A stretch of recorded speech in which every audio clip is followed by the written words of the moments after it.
Hello, beautiful people. So, thankfully, it is warming up. Oh my Lord, I love to see the sun. It has been like some cold and rainy and nasty days, so I am very grateful that it is starting to get warm.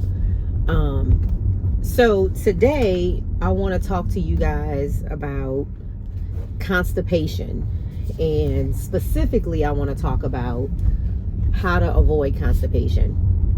Now, let me first start by defining what constipation is, because a lot of times we get this confused with something else. So when you're constipated, it doesn't mean that you're not going to the bathroom every day. So let me first say that you can have a bowel movement every day and still be constipated.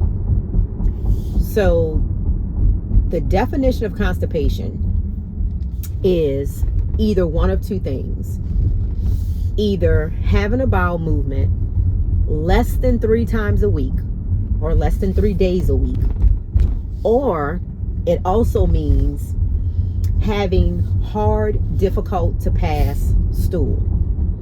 So even if you're going to the bathroom every single day, but you are straining to pass the stool, and it is difficult for you to pass the stool, that is also considered constipation.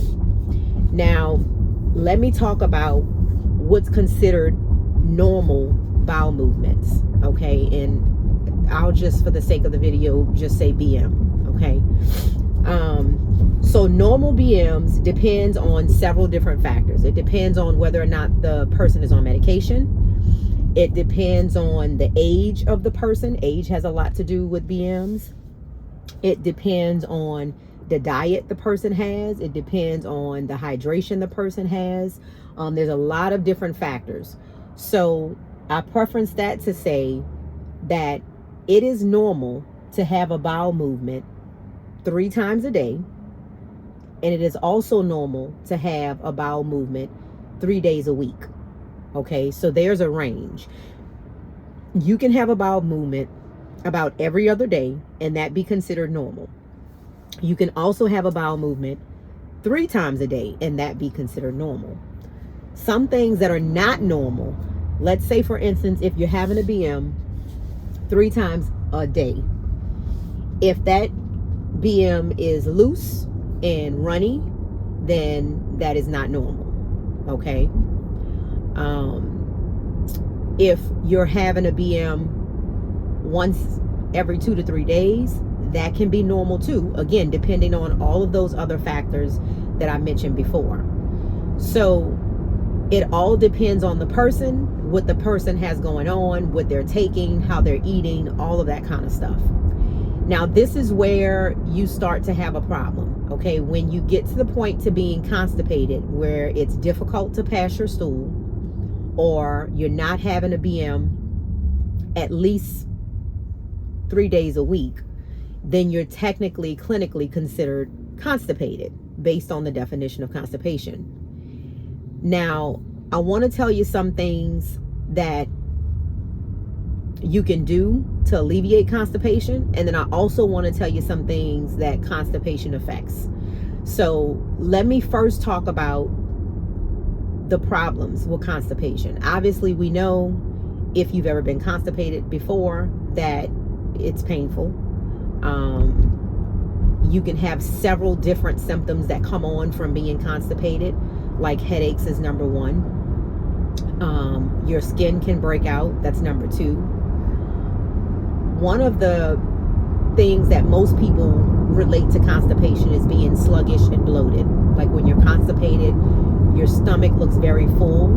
It's bigger than it normally is. You feel bloated and you just have this full feeling. But one of the things that I want to talk to you about clinically that a lot of people don't understand or realize, the danger of being constipated is it can actually negatively impact your liver. So the job of the liver is to filter toxins from your body. That is the main job of the liver. Okay, when you are constipated, you are overworking your liver. And the reason you're overworking your liver is your digestive tract, that's obviously a huge part of being constipated, is impacted. When you're impacted, that means you have BM that is tight and it's not moving. It's not flowing through the body like it's supposed to be. That means you're not getting rid of those toxins. So your BM actually contains toxins that your body accumulates throughout time from food that it doesn't use, or from food that is not technically food that is causing you problems.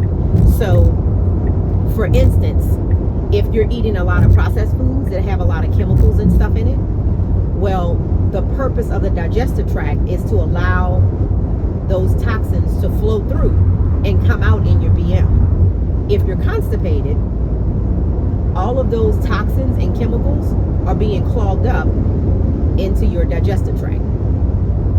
If your digestive tract is not flowing and pushing through the toxins, then your liver is having to work twice as hard to filter out toxins, because its job is also to filter out toxins. So that is like one of the biggest things that people don't talk about in constipation.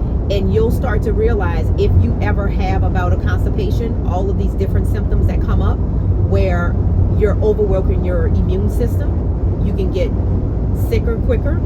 So if something is going around, some bug is going around and you're constipated, you're more likely to get sick, because now your immune system is not functioning properly because you're not getting the toxins out. So everything is going haywire. So keep in mind that everything in your body is meant to work together in synergy. It is not just a one thing factor. When something is wrong in your body, it can impact several different things. So keep that in mind with constipation. So how do you alleviate constipation? So what I like to do is, obviously you know, you're taught to treat patients, diagnose and give medications and all of these things. I like to look at this more from a preventative perspective instead of a treatment perspective. So obviously this is not me prescribing anything to you. Put that disclaimer out there. You take this advice or not take it. So I can tell you things that you can do to alleviate constipation, and I'll also tell you things that you can do to prevent constipation. So to alleviate constipation, that really depends on the level of constipation you have. If you haven't had a BM in over a week, then you may need to do something like a stool softener, a laxative. You may even need to do an enema. It really just depends on how long it's been since you had a BM. If it's occasional constipation, that's not something that's chronic, something that you don't have all the time, you can probably do the same things that you would do to prevent constipation to relieve that constipation. And I'm going to give you some of those things. So the first thing that you want to do, and I know you probably heard this a million times, but it's literally the most important thing that you can do to prevent constipation: get in your water. Whether you drink your water or you eat your water, you need to be hydrated. If you are dehydrated, you will be constipated. There is no way around that. You have to be hydrated, because your digestive tract needs water to flow and get the BM out. So for case in point, let's just say you're eating food, solids, right? You're grown, so you're not eating mashed up baby food, right? You're eating food, solid food. If you're eating food and that food is not full of hydration, like say for instance fruit is, if you're eating just the standard American diet, that is bread, that is meat, that is dairy, those type of foods, and you're not getting in any water, you're going to be constipated, because you're adding bulk to your digestive tract with nothing to allow it to be lubricated to slide out.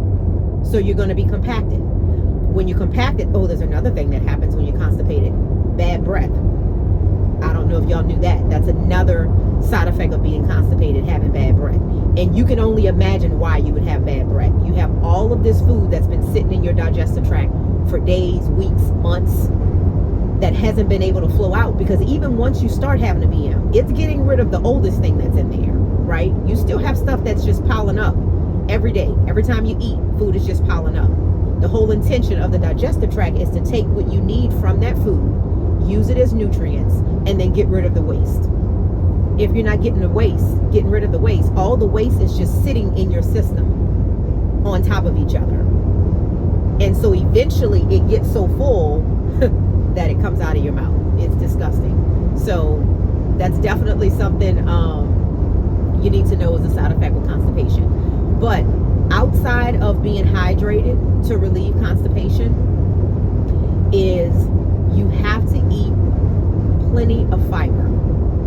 And I don't mean like just go take Metamucil. That is an option. You can take Metamucil if that's something you want to do. But I really believe in getting the nutrients and vitamins as much as you can from your food. Fruit is heavy in fiber. Just about all fruit. If you eat plenty of fruit, you shouldn't have a problem with being constipated. So this also goes along with preventing constipation. One thing that I would typically like tell my patients all the time, or even tell it to my clients when I'm doing nutrition consults, is if you want to keep from being constipated, you need to increase your fiber and fruit intake. So I'm sure you probably heard that you should eat at least 5 fruits a day. I probably eat at least 10. And I had a problem with constipation over the years, and I have learned, so this is experience talking, y'all, not just medicine, not just research, this is literally experience. If you eat plenty of fruits, you're not going to be constipated unless there's some type of medical condition going on in your digestive tract. If you're eating plenty of fruits, you're not going to be constipated. So staying hydrated and eating fruit are your top 2 things that you want to do to alleviate constipation and prevent constipation. Now again, depending on your level of constipation, you may get to a point to where you need an enema, or you need a laxative, or you need to take a stool softener until you get everything out of your system. Magnesium citrate is another thing that it tastes disgusting, but it works wonderfully in cleaning you out, to give you a jump start to get your system cleaned out. And then you start doing the right things that you need to do, like staying hydrated, eating or drinking your water, eating plenty of fruit, and then fiber. I know I've talked about chia seeds before on this channel. Chia seeds is a superfood for a reason. It does so many different things. It is packed with protein, and it's also packed with fiber. If you eat chia seeds every day, you shouldn't have a problem with several things. You shouldn't have a problem with losing muscle mass. You shouldn't have a problem with being constipated. You shouldn't have a problem with your skin. Chia seeds is literally a powerhouse for a reason. So fiber. Another thing is brown rice. That's another thing that's full of fiber. Oatmeal. That's another thing that's full of fiber. So there are different things that you can eat if you're just not big on fruit. You can have brown rice. You can have chia seeds. You can have oatmeal. You can have quinoa. That's another powerhouse. Learn to use your food as a tool. If you're having issues, instead of going straight to, medicine to solve the problem, think about, what can I do from a holistic perspective? What can I do to look at my entire system, and how can I help myself? How can I use my diet to help myself? And so sometimes that is about looking at the food that you're eating, the things that you are ingesting, to be able to benefit your system.